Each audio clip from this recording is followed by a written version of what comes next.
John, your life has taken many turns. You found at one point that you were adopted. Yes, and I knew that very, very early.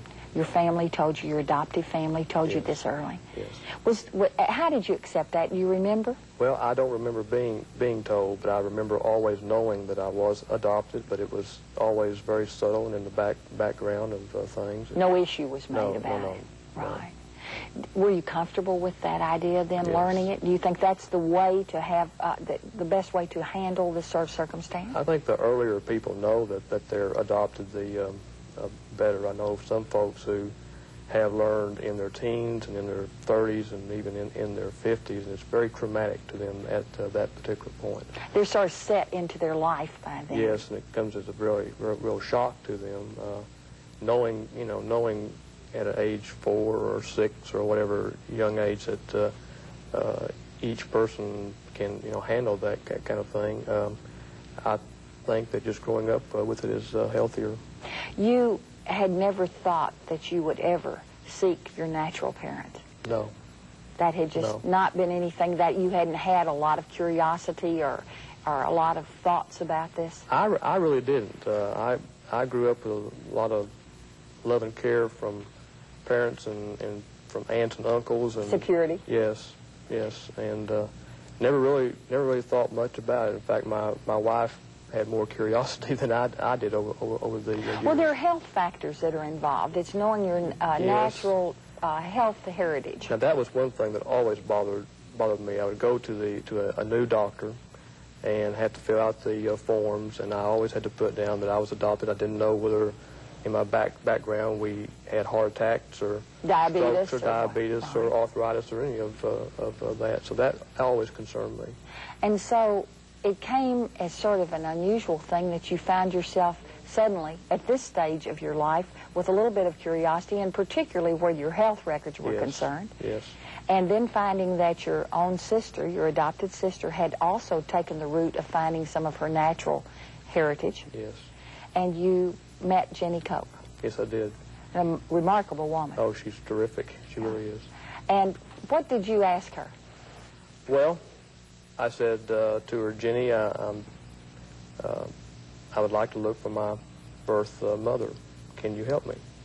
And she had no idea at that point what a lot of struggles had gone on inside of you before that, had she? No.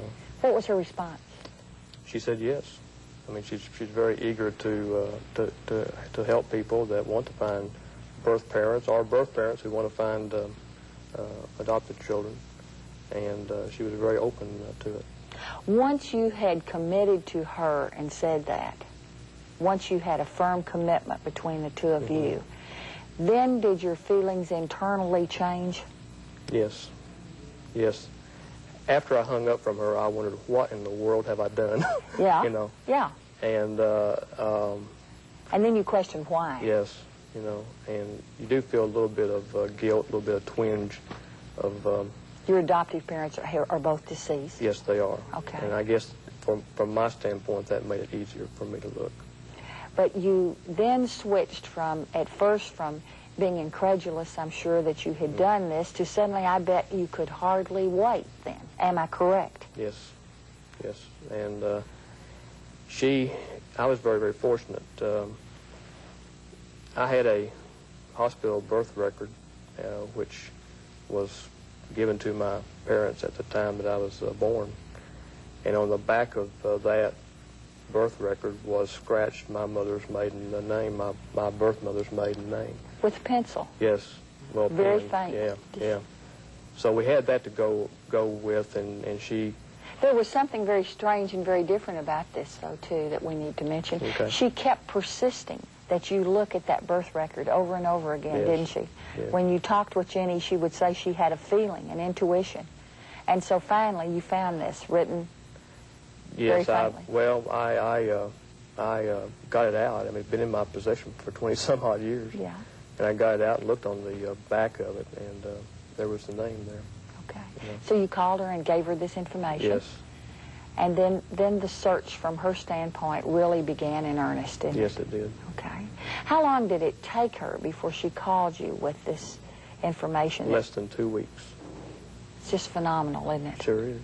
You said, John, and I think that Dr. Bicknell's comment was very good and one that you should think about, that a lot of people would like to do this, but they don't know how. I think that, well, there's a couple of things. There's 4 or 5 myths about adoption that society has.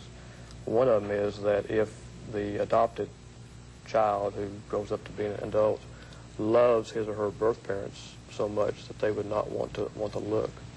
So the adopted person kind of feels that guilt about looking. And then those that do want to look finally make that decision to look, oftentimes don't know how. Right. And are kind of scared about what they'll find too. Right. There would be a natural fear there. Yes. It's of the unknown. Yes. We always have a fear of the unknown, and certainly in this case, because it would be so personally a vulnerable state for us, it would create this kind of problem. But once the commitment, the person, there's no one else who can make this commitment for you, is there? No. No. The only person who can really make that is the adopted person. Since then, you have met your natural family. Yes, twice. How did this affect you? I think it's changed my life, really. In what way? Well, first of all, I have finally met someone who I look like, and that's certainly different and strange. Now, I have 2 sons, and of course, and we look somewhat alike. Right. And they can look at me and say, well, that's where I came from, and that's a good descendant. thing. Yes, right. it is. Okay. Yes, it is. It makes you feel secure, and you feel, at least I do, feel stronger having done this. And you're interlocked with someone else. yes. Okay. And you feel more, I think, more complete. Okay. That's a good term. Mm-hmm. In other words, there are no more questions than unanswered questions. You feel like there's a completeness about your life. There are other questions, but you then begin putting together your heritage and your roots, and you can, you then know natural aunts and uncles and grandparents and so on. So.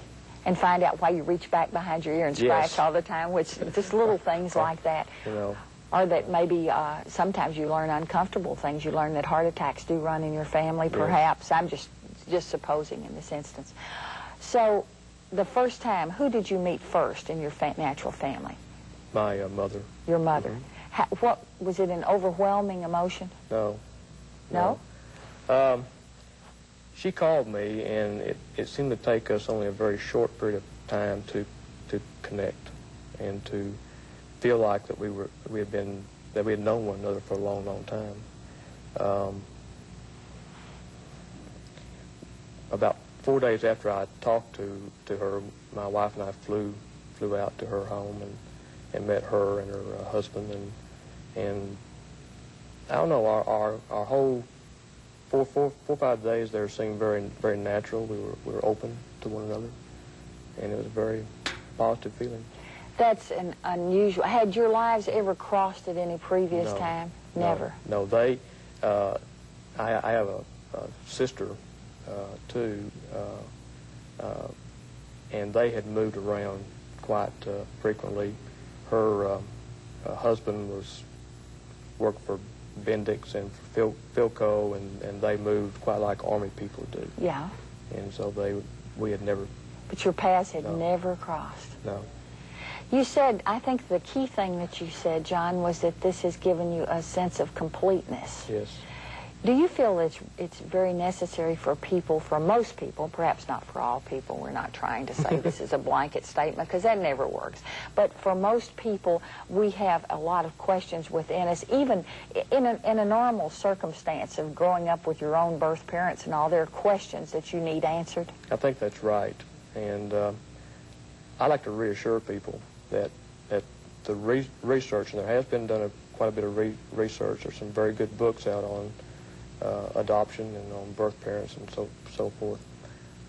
The research states that 80 to 85% of reunions are very positive things. So I don't think people have as much to fear as they might. But you have to consider all the different possibilities.